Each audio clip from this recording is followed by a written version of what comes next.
नमस्कार दोस्तों, study with happiness में आप सभी का स्वागत है। और दोस्तों, आज की वीडियो में हम जानेंगे कि प्रतियोगी परीक्षा से एक दिन पहले अभ्यर्थी को कौन से ब्रह्म ज्ञान की प्राप्ति हो जाती है। दोस्तों, अगर आप हमारे चैनल पर नए हों तो चैनल को सब्सक्राइब कर लीजिए, क्योंकि गवर्नमेंट जॉब से रिलेटेड कैरियर गाइडेंस आपको हमारे चैनल के माध्यम से मिलती रहेगी। दोस्तों, अभी आपको पता है कि खंड शिक्षा अधिकारी की परीक्षा समाप्त हुई। अगर हम यूपीपीएससी की बात करें तो दोस्तों अभी कंप्यूटर असिस्टेंट की परीक्षा होनी है, समीक्षा अधिकारी 2016 वाली परीक्षा होनी है, और यूपी ट्रिपल एससी में भी अभी काफ़ी परीक्षाएं होनी हैं, जैसे कि जिसमें कि लोअर की मुख्य परीक्षा जो है वो मेन है।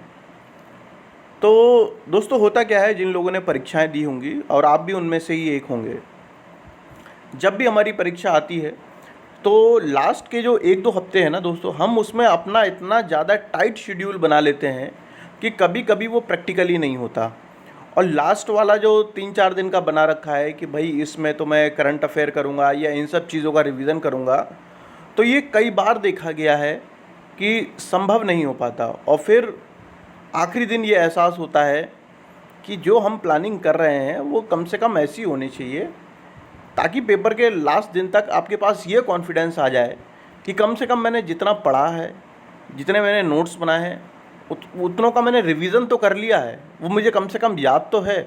मगर दोस्तों, अभ्यर्थियों के साथ सबसे ज़्यादा प्रॉब्लम यही होती है कि नोट्स भी बढ़िया बना रखे हैं, बुक्स भी सेलेक्टेड है, मगर उसका प्रॉपर रिवीजन ही नहीं हो पाया या याद ही नहीं हो पाया। और फिर अभ्यर्थी को ये पता चलता है कि ये गलती जो मैंने की है इस परीक्षा में, वो अगली परीक्षा में नहीं करूँगा। और फिर पता नहीं क्या होता है, परीक्षा होने के 4-5 दिन बाद फिर नॉर्मल हो जाते हैं, फिर सब चीज़ें भूल जाते हैं। फिर जब एक नई परीक्षा आती है 2-4 महीने बाद, फिर यही चीज़ रिपीट हो जाती है। दोस्तों, ये अधिकांश अभ्यर्थियों के साथ होती है, मगर जो अभ्यर्थी इन सब चीज़ों को मैनेज करना सीख जाते हैं वही सिलेक्शन पा जाते हैं। तो ये इस चीज़ का आपको ध्यान रखना है कि लास्ट का जो 1 हफ्ता है आपका किसी भी परीक्षा का, उसे आप किस प्रकार मैनेज कर पाते हैं। अगर उसका मैनेजमेंट ठीक नहीं है तो भले ही आपने पूरे साल कितनी भी पढ़ाई क्यों ना की हो, कई लोग कहते हैं कि हम 10 घंटे पढ़ रहे हैं, 12 घंटे पढ़ रहे हैं, मगर आपने प्रॉपर उसका रिवीजन नहीं कर पाया और उस अपने ज्ञान को रिकॉल नहीं कर पाए, तो फिर 24 क्या 48 घंटे पढ़ते रहिए दिन में, उसका फ़ायदा ही क्या जब आप पेपर में उसे रिप्रोड्यूस नहीं कर सकते। तो पहली चीज़ तो ये है दोस्तों, है ना, अपना शेड्यूल ऐसा बनाइए जो भी आपकी परीक्षा के लास्ट दिन के हैं, जो कि आप नॉर्मल दिन में भी कर पाते हों, क्योंकि अचानक से कोई सुपरमैन नहीं बन जाएगा वहाँ पर आखिरी दिनों में कि ये भी हो जाएगा वो भी हो जाएगा। और फिर जो है ना, गिल्ट का भाव आ जाता है जब पेपर देने जाते हैं कि हमने अपनी तैयारी नहीं की है, जो हमने नहीं पढ़ा। नए क्वेश्चन तो बाद में आएंगे, मगर कम से कम जो पुराने क्वेश्चन आने वाले हैं अगर वो भी गलत होने लगेंगे तो फिर परीक्षा कैसे पास की जाएगी। ये जो कमेंट है इसमें ये कंप्यूटर असिस्टेंट के पेपर के बारे में पूछिए, थोड़ा सा इन्हें गाइडेंस चाहिए। निगेटिव मार्किंग, देखिए यूपीपीएससी की अब जो भी परीक्षाएं हो रही हैं, नई परीक्षाएं, उन सब में निगेटिव मार्किंग है। आरओ 2016 वाली जो परीक्षा है दोस्तों, क्योंकि वो पुराने पैटर्न पे होनी है तो उसमें निगेटिव मार्किंग नहीं होगी, मगर जो आपकी नई वाली कंप्यूटर असिस्टेंट की परीक्षा है उसमें होगी। इन्होंने ये क्या सारे क्वेश्चन अटैम्प्ट करने चाहिए या नहीं। देखिए दोस्तों, ये भी है जो अभ्यर्थी जहाँ पर कंफ्यूज हो जाते हैं।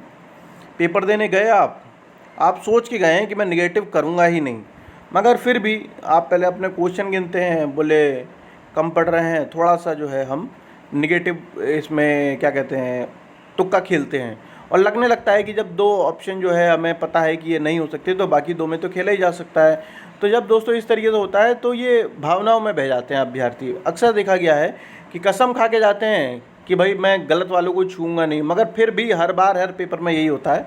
और परिणाम में जब देखते हैं तो पता चलता है कि कभी 1 नंबर से कट ऑफ से रह गए, कभी 2 नंबर से रह गए। और क्यों रह गए? क्योंकि वो निगेटिव वाले जिन्हें नहीं करना चाहिए था वो भी कर दिया। तो इसलिए ये मान के चलिए कि अगर निगेटिव मार्किंग है किसी परीक्षा में, और ख़ासकर यूपीपीएससी की अगर हम बात करें, तो यदि निगेटिव मार्किंग क्योंकि 1/3 है, और यदि आप इसके अंतर्गत 60% अगर आप सही कर पाते हैं, 60% की बात चल रही है दोस्तों, तो सिलेक्शन आपका जो प्री का एग्ज़ाम है वो क्वालिफाई हो ही जाएगा। अक्सर ये देखा गया है जब से निगेटिव मार्किंग स्टार्ट हुई है। तो इस चीज़ पे जो कंट्रोल पालेगा नेगेटिव मार्किंग वाले पे, तो गलत अटैम्प्ट ही नहीं करना है आपको। बहुत रिस्क जो है ना बहुत कम लेना है, इतना ज़्यादा रिस्क मत लीजिए कि आपका पूरा पेपर ही रिस्क में चला जाए। 2-4 क्वेश्चन पे किया जा सकता है, मगर ऐसा नहीं है कि आपने मान लीजिए 100 हैं और 100 में से आपने 50 तो ठीक कर लिए। अब आप जो तुक्का खेलने के लिए वो कर रहे हैं वो 30 या 40 क्वेश्चनों पर कर रहे हैं, और ऐसे क्वेश्चनों पर तुक्का खेल रहे हैं जिनके बारे में कभी पढ़ा ही नहीं है। तो यही मुझे लगा आप लोगों को बताना चाहिए, क्योंकि ये चीज़ें जो हैं वो अभ्यर्थियों के साथ होती रहती हैं। आप मुझे कमेंट सेक्शन में ये बताइएगा दोस्तों कि आपके साथ क्या प्रॉब्लम होती है। जो भी अभ्यर्थी 1 नंबर या 2 नंबर या 3 नंबर से फेल हो जाते हैं, तो आपकी अभी तक की अपने ऊपर क्या ऑब्जर्वेशन है, किस वजह से, नए क्वेश्चन की वजह से, रिवीजन ना हो जाने की वजह से, या टाइम मैनेजमेंट की वजह से क्या प्रॉब्लम आप लोगों के साथ रहती है, कमेंट सेक्शन में ज़रूर बताइएगा, ताकि मैं और थोड़ा सा एनालिसिस करके आप लोगों के लिए इसी तरीके के गाइडेंस वाले वीडियो लाता रहूं। चैनल पर नए हो तो सब्सक्राइब कर लीजिएगा, वीडियो पसंद आया हो तो लाइक कीजिएगा। जल्द मिलेंगे दोस्तों हम नेक्स्ट वीडियो में, तब तक के लिए जय हिंद, जय भारत।